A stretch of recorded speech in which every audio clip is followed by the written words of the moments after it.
Welcome to Nikos RPG. I am Jonathan Albin, and this is Game Master Soapbox. Today we're going to be covering the concept of creating dynamic combat scenes, and we're going to be looking at it from perhaps a different angle than you might have perceived it, and it will possibly turn your games on their head, increasing the thrill and excitement of the conflicts and really making your games pop compared to other properties that people might have seen. Now, before we get started, make sure you go down below and click all the buttons so that the algorithm will know that you're part of our audience. And let's get into it.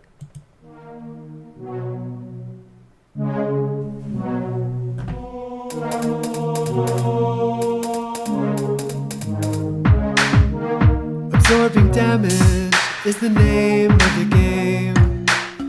From the claws of monsters or the heat from a ball of flame, or strength in numbers is a roll of the dice. Alrighty, so we're going to be talking about combat, and there is, of course, a key to role-playing games, and that is the fight scene. Whether you are a longtime Dungeons & Dragons fan, or if you play Blades in the Dark or any of the other more recent offerings, the real key to a good role-playing game is a good fight scene, whether it be a bar brawl or a pitched battle for the end of the universe.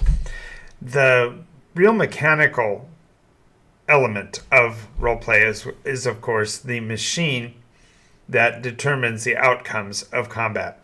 But before we get into any of that, we're going to be talking about all of the different elements that go into creating the perfect combat scene, whether that be individual elements or the entire concept at points.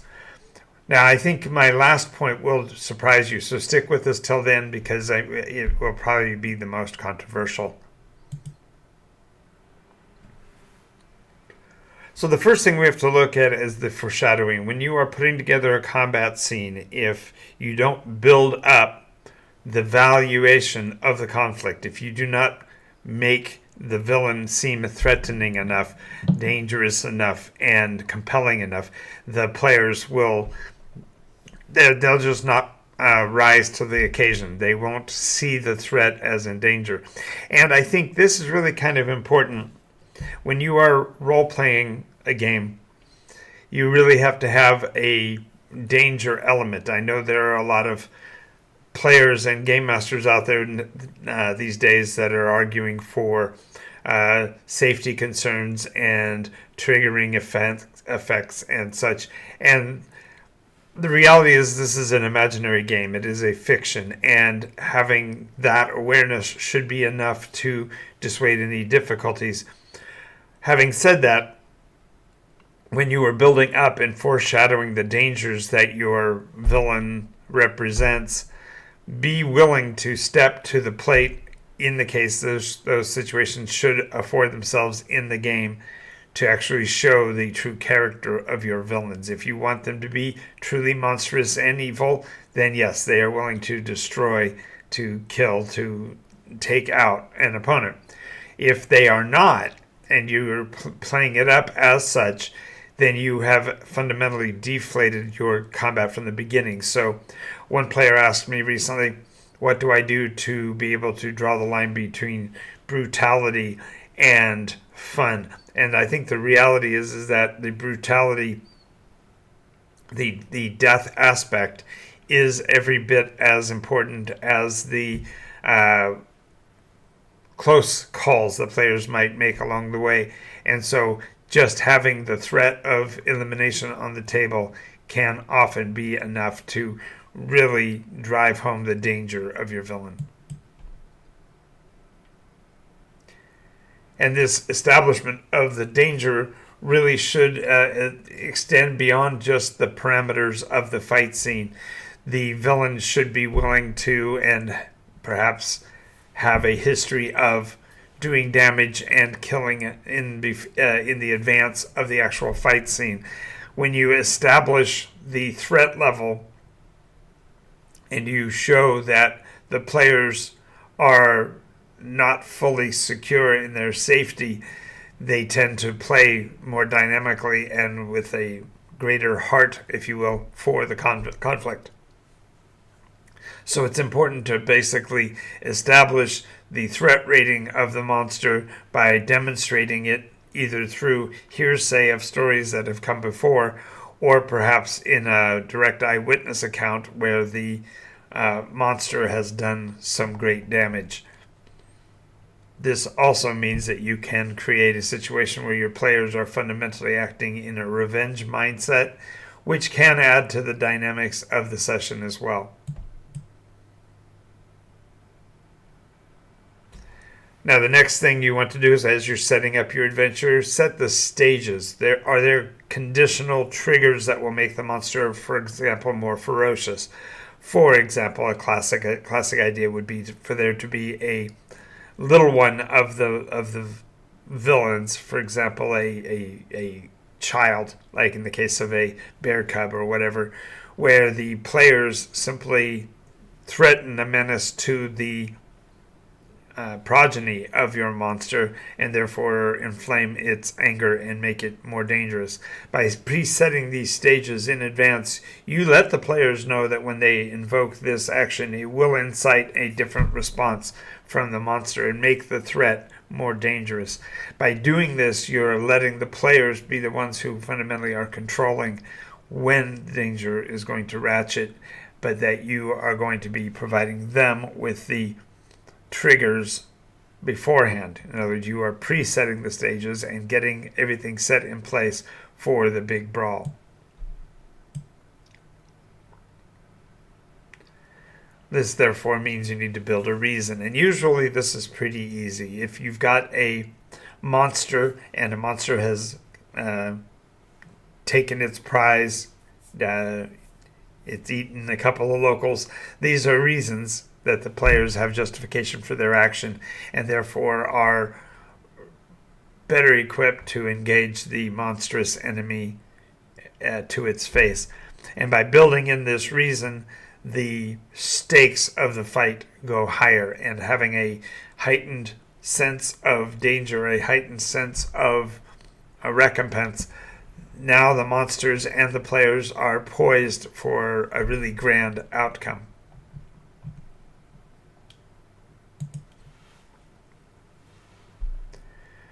All right, and now when you're talking about pre-building this adventure, realize that I'm not talking about necessarily getting this all accomplished in one session.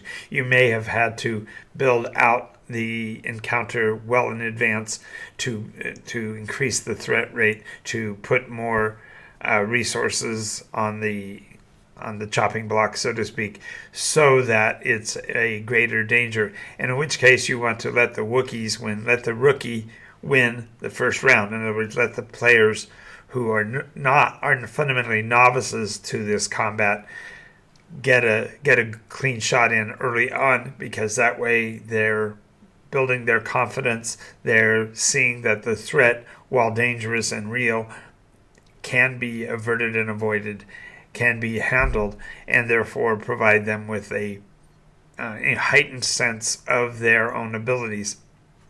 That doesn't mean you necessarily have to throw the fight for them, but simply make it so that the fight is as close as feasible. Now, this is bordering on a subject that will come up much later near the end of this, so just keep in mind that the idea of allowing the players to win the first couple of rounds, to have built up their confidence, may be a matter of dice rolls, but it may also be a matter of you leveraging the story so that it makes sense to them.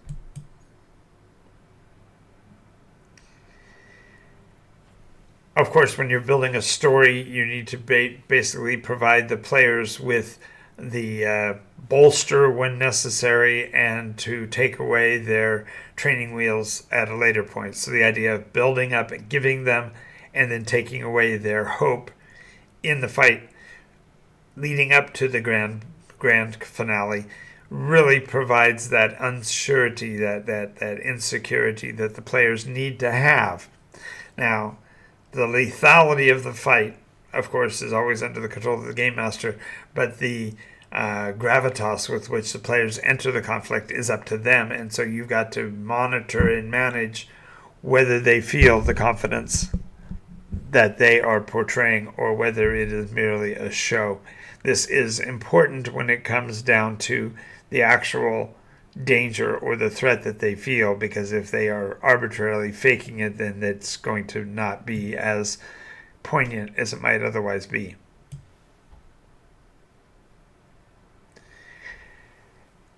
When it comes to conflict, it's really important that you embellish every detail, every drip of gore, every scene of the fight needs to be filled out in infinite detail.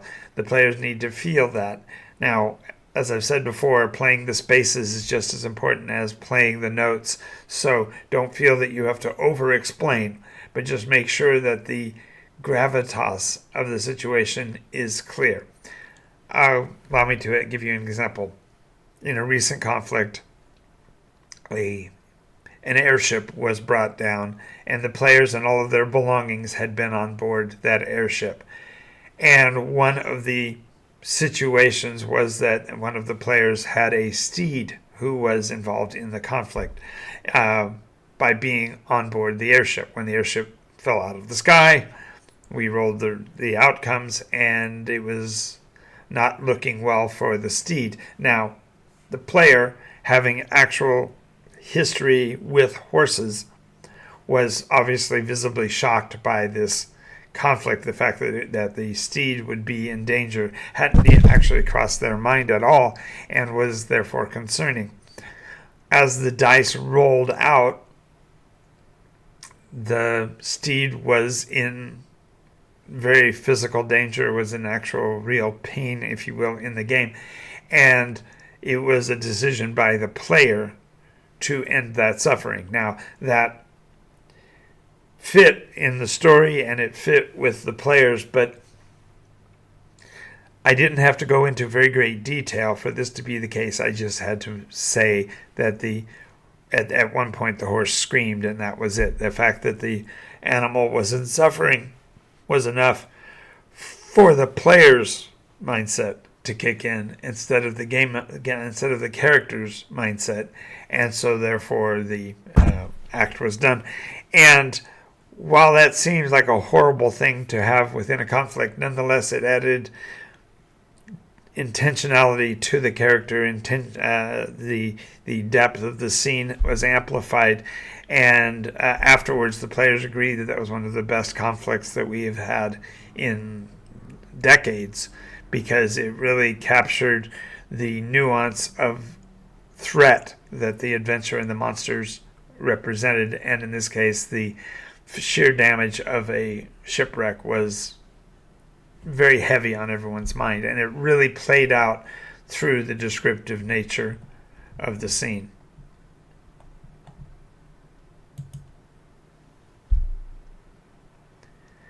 The next we have to do is establish the presence, the players who are in the scene, the condition of the environment, the threat of the monster, all have to be presented in a fashion that feels tangible. The breathing of the monster, the hearing of it shifting its presence in the space, all lends itself to a feeling of dimension that isn't found in other combat styles. When you think of most role-play fight scenes, they come across more along the lines of a play-by-play.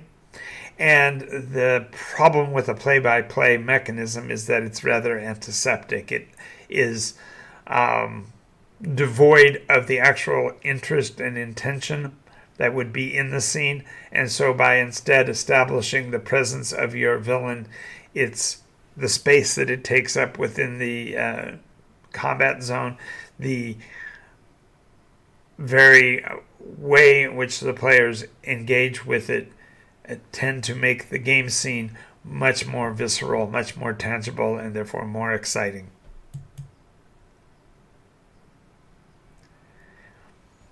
And now to dabble a bit on the dynamics of it, if you are a game master with any time behind you in a role-play game, especially Dungeons and Dragons, you're familiar with the rule of 8, the idea that the modified die roll that your players should have to come up with should be, to make it a fair fight, roughly about an 8 per action. And this utilization of the rule of 8, if it's too overt, it undoes the very process we're trying to go to here. So realize this is a matter of internalizing the rule of 8 so that it does not express itself. But being aware that there are ways to modify or mollify the dice rolls from the get-go does kind of establish itself in gameplay, because you're permitting the players to have the upper edge simply by modifying the die roll required above or below the 8.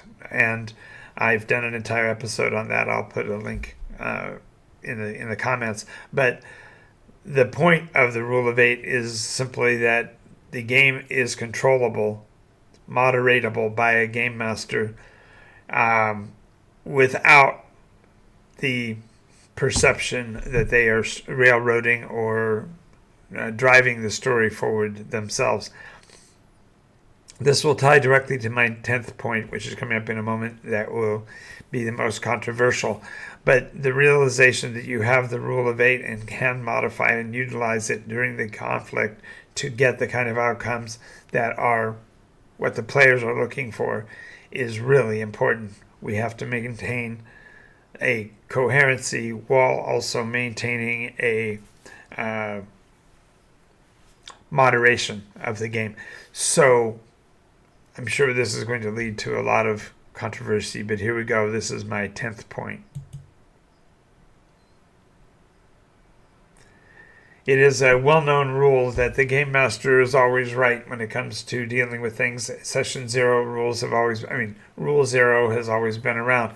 But more important than that, realize that the dice rolls are never necessary. If you need something to happen in the scene, it's possible to be narratively accurate without breaking faith with the players, by realizing that at some points you simply don't need a roll. You can allow the action to occur, especially when the players have built their story out and they built out their plot and it makes perfect sense. There's no reason to require a die roll that could muddy up the water or make the danger less significant. I say this and I realize that there are those of you that are going to respond, and I embrace that. Please put in your comments your take on this idea that dice rolls are never necessary, because to me this is essential to why role-playing is a storytelling mechanism and not just an exercise in I hit you, no you hit me, no I hit you, now you hit me, and so on. So I want to thank you for being here and being with us for this episode. I'm Jonathan Albin, and this has been the Game Master's Soapbox. We have been talking about the great nature of conflict and how to make the game combat the best it can be. Please add your comments below, and we'd love to hear from you soon. I'm Jonathan Albin, and I will see you in the next one.